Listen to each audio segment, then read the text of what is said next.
Salut les riders, j'espère que vous avez la pêche. Cette semaine, je voulais vous parler de la veste Climb Carlsbad 2020.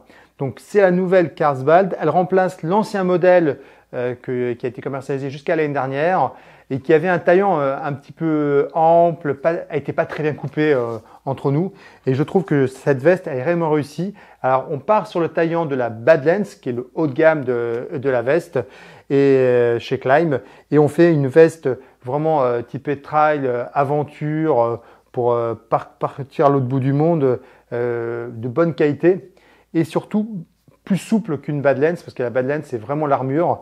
Vous savez, c'est une veste que je connais bien parce que j'ai porté les deux dernières générations, je roule avec la dernière génération, donc je vais pouvoir un petit peu vous faire un petit comparon entre les deux, et aussi ça va vous permettre de comprendre un petit peu les différences tarifaires entre les deux vestes.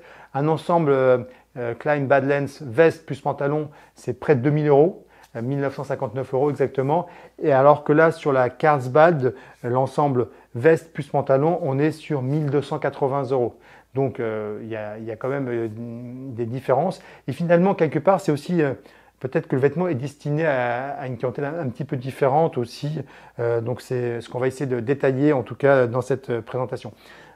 Alors, je vais commencer tout simplement par le châssis. Donc, le châssis, même coupe que la Badlands, ce que je vous disais. On est sur du 630 deniers, donc ce qui est déjà en cordura, ce qui est déjà un tissu bien épais, bien résistant.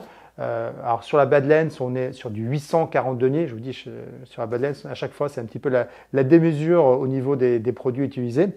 Mais là, on a quelque chose de très résistant. Autre point, on va utiliser aussi du carbonite ripstop comme sur la Badlands au niveau des épaules et au niveau des coudes pour vous assurer effectivement une bonne résistance à l'abrasion sur les points d'impact.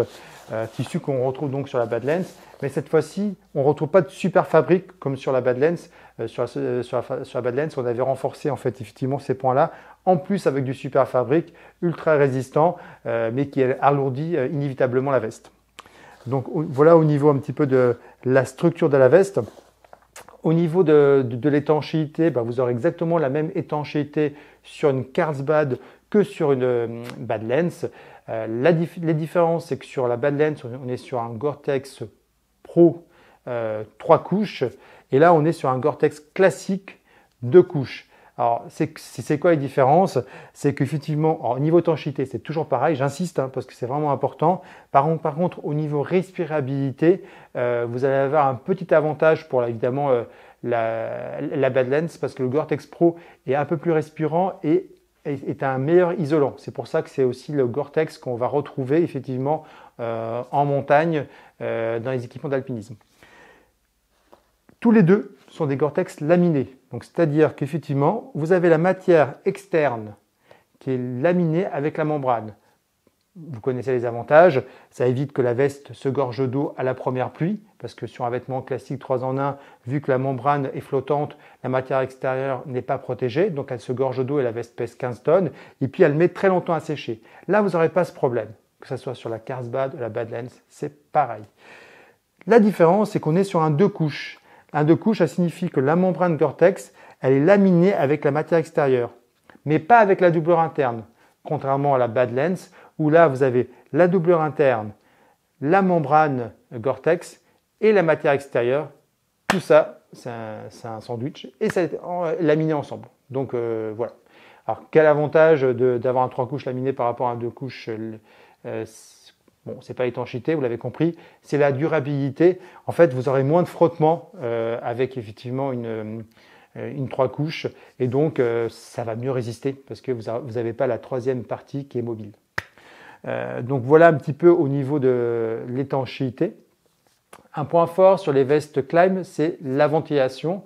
Et cette veste Carlsbad va s'en sortir de manière exceptionnelle, parce que tout simplement vous avez un tissu qui est beaucoup plus souple que sur effectivement la Badlands. Donc déjà quelque part on a moins chaud, c'est un peu moins épais, on gagne en épaisseur, et on retrouve des grandes poches d'aération. Alors je vais commencer par les avant-bras.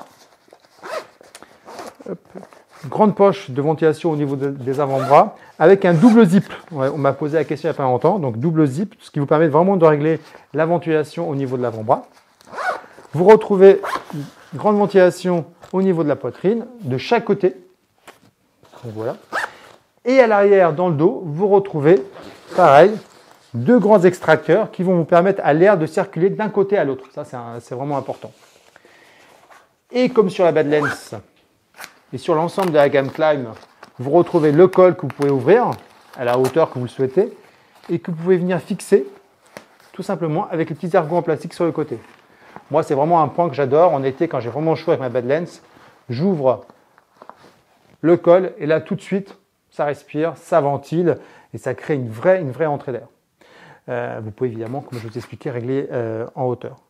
Donc voilà. Alors, vous allez me dire, il n'y a pas autant de poches que sur une Badlands. C'est vrai, sur la Badlands, vous avez 12 poches de ventilation. Une fois de plus, Badlands, c'est toujours un niveau au-dessus. Mais là, vous avez quelque chose de très souple. Donc, quelque part, vous allez, je pense, vous y retrouver. Donc voilà au niveau des aérations. Alors, aspect pratique, on va regarder les réglages. Alors, vous avez un réglage au niveau des avant-bras. Vous avez un réglage au niveau de la taille avec un élastique. Vous en avez un de chaque côté. Vous avez un réglage au niveau du col. Au passage, vous pouvez remarquer effectivement le petit col confort. Hein, ça évite de vous couper le cou. Donc voilà, un réglage à ce niveau-là. Et vous allez retrouver aussi, alors au niveau des réglages, je crois que j'ai fait le tour. Ah oui, évidemment, le petit réglage au niveau des poignets grâce tout simplement au scratch. Et vous avez quand même aussi un scratch au niveau du col, ce qui vous permet quand même de régler un petit peu, je dirais, la largeur au niveau du cou. Même si le plus simple, c'est comme des cuisses élastiques. Donc voilà, au niveau des réglages.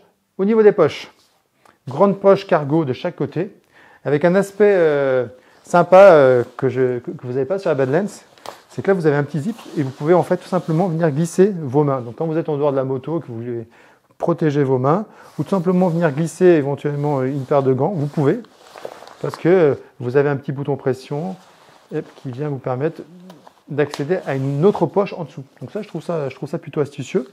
Donc les grandes poches cargo, deux poches étanches à l'avant, ici, donc au niveau de la poitrine. Alors bon, moi étanche, je vous conseille toujours de mettre vos affaires précieuses, effectivement sur l'avant, à l'intérieur de la veste, hein, parce que les poches internes vont être derrière la membrane. Ça sera quand même, moi je trouve, plus efficace. Je ne vous garantis pas que ça reste étanche si vous prenez une grosse tempête pendant des centaines d'heures, du moins, beaucoup d'heures.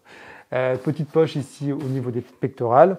Et vous avez la fameuse petite poche Climb habituelle pour mettre votre carte de sécurité, votre safety card, votre carte de santé avec effectivement votre groupe sanguin et les informations importantes en cas d'accident.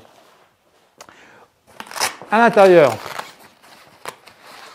au passage, vous remarquerez la construction tout simplement du zip central avec les scratchs, le double rabat avec la gouttière si l'eau voulait s'infiltrer.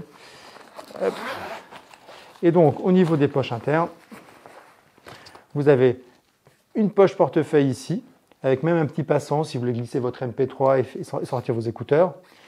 Une grande poche sur le bas. Au passage, vous remarquerez qu'ils ont rajouté un petit passant, c'est-à-dire qu'ici, vous pouvez venir rajouter une ceinture de rein comme sur la Badlands en option. Hop. De l'autre côté, on retrouve pareil notre fameuse poche portefeuille et de nouveau notre grand zip avec notre sortie pour la fameuse ceinture lombaire si vous voulez la prendre en option. Donc voilà au niveau des poches. Alors il y a une autre poche derrière la dorsale qui est une poche secrète. Si vous voulez par exemple en voyage venir glisser votre passeport, vos travel cards, bon, les choses précieuses que vous ne voulez pas qu'on vous vole. Donc voilà. Donc ça, une petite poche secrète derrière la dorsale. Au niveau des protections, on a une veste avec des protections épaules, coudes, dorsale en D3O, niveau 2. Donc là, on est sur du niveau 2, on est sur du haut de gamme, comme sur la Badlands. Donc vous serez vraiment protégé. Bon, vous n'aurez pas les petites protections pectorales en plus, mais ça, une fois de plus. C'est la Badlands qui les a, mais ça rajoute du poids, ça rajoute de la rigidité. Alors pour répondre à deux questions qu'on m'a déjà posées sur la Carlsbad, alors est-ce qu'on peut mettre un Hydrapack sur la Carlsbad? Écoutez, il n'y a pas de poche de prévu sur la Badlands, il y en a une effectivement, mais pas sur la Carlsbad, donc vous n'avez pas de poche interne en tout cas pour pouvoir mettre votre Hydrapack. Vous serez obligé de le porter en version sac à dos. Et la deuxième question, c'est comment ça taille? Écoutez, moi je fais du M, le M me va très bien, pas de souci. Je dirais qu'il y a juste les manches qui sont un peu longues, donc si vous êtes court en bras, vous risquez d'avoir les manches au niveau des bras qui sont un peu longues. Mais à part ça, si vous faites du M, prenez votre taille habituelle en M. Bon, après la coupe est assez ample, mais c'est la caractéristique de ce modèle de chez Klim. Cette veste, vous pouvez la raccorder grâce au zip de raccordement au pantalon du même nom, donc le Carlsbad. Alors, avant de passer au pantalon, cette veste elle existe en différents coloris. Là, je vous l'ai présenté en gris, gris noir, orange, très KTM. Moi, ça me plaît bien ça. Elle existe en noir. Elle existe aussi en gris, bleu, bleu rouge. Elle existe dans un coloris un peu savane, on va dire. Il l'appelle comment? Il l'appelle high visibility, un petit côté sable. Bon, voilà. Avec des aspects un peu plus fluo. Donc, vous pouvez raccorder votre veste à votre pantalon. Et donc là, c'est le pantalon Carlsbad. Je vais vous le présenter rapidement. Pareil, on retrouve la même type de construction, 640 deniers, des grands zips de ventilation qui sont sur la partie avant au niveau des cuisses, avec les extracteurs à l'arrière, pareil, qui permet vraiment à l'air de circuler. Donc construction en 640 deniers, les zones effectivement en carbonite ripstop sur les points d'impact, le cuir à l'entrejambe, ça c'est caractéristique de Klim, donc ça va vous permettre de bien tenir votre moto, ça va aussi vous protéger de la chaleur. C'est un cuir qu'effectivement vous pouvez passer à la machine, ça je ne l'ai pas précisé sur la Carlsbad, mais comme tous les vêtements Klim, vous enlevez les protections, après une sortie vous pouvez tout passer à la machine, ce que je fais régulièrement. Donc voilà, raccordable, pareil, on est sur la même construction, donc on est sur un Gore-Tex 2 couches, comme je vous ai expliqué. On voit aussi donc là, le grand zip de raccordement. Vous savez que le carbonite ripstop, il prend vraiment toute la partie fessier, qui est une zone de frottement, et qui peut être aussi une zone tout simplement d'impact. Pareil, au niveau du bas des jambes, on retrouve ce carbonite ripstop avec le cuir, donc pour bien protéger effectivement le bas. Alors au niveau des réglages, vous retrouvez des réglages au niveau de la ceinture. Pareil, un réglage. Hop. Alors je vais descendre sur le bas de jambe. Vous avez 3 boutons pression. Donc, ce qui vous permet vraiment d'adapter tout simplement en fonction la largeur du bas du pantalon à la largeur de votre botte. Vous pouvez sans aucun souci mettre des grosses bottes aventure, des bottes cross, ça passe sans aucun problème. Au niveau des poches, on retrouve une poche cargo de chaque côté. Voilà. Et donc, ce qui fait un ensemble plutôt sympa. Et l'ensemble Carlsbad, c'est vrai que souvent on me dit, ouais, mais Klim, c'est tout de suite 2000 € l'ensemble. Là, vous êtes sur un ensemble à 1280 €. Donc, c'est plutôt, on va dire, entre guillemets, beaucoup plus abordable qu'une Badlands. Et vous avez quelque chose de durable, toujours garanti à vie, parce que ça, c'est les standards de chez Klim. Et donc, vous avez un produit d'excellente qualité. Si vous avez des questions, écoutez, n'hésitez pas, c'est comme d'habitude, j'y répondrai avec beaucoup de plaisir. Merci les riders d'avoir suivi cette présentation. À très bientôt sur la chaîne.